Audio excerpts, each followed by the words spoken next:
Hi guys, I hope you guys are good. I am also fabulous.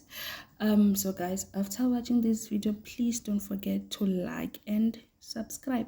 So today we're just going to do computer practice Excel. I'm just going to show you how to calculate today, which is the date and time, which is we use now function.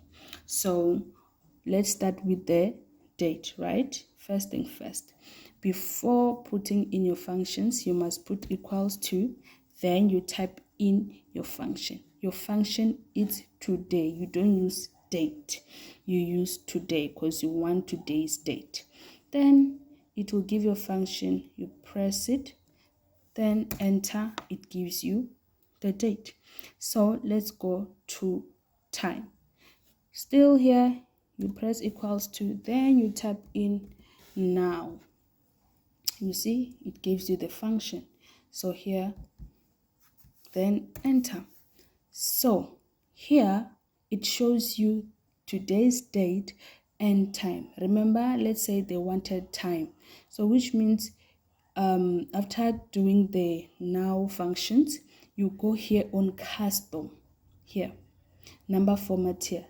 Here is state custom. You just click here, then you go on time.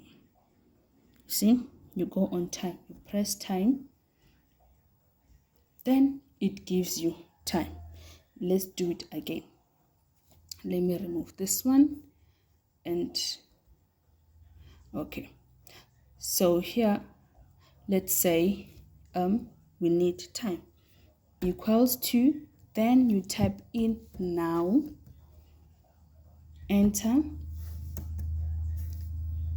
then you go here on number, here on this custom, you change here, you put it on time, then it gives you time. That's all for today. See you next time.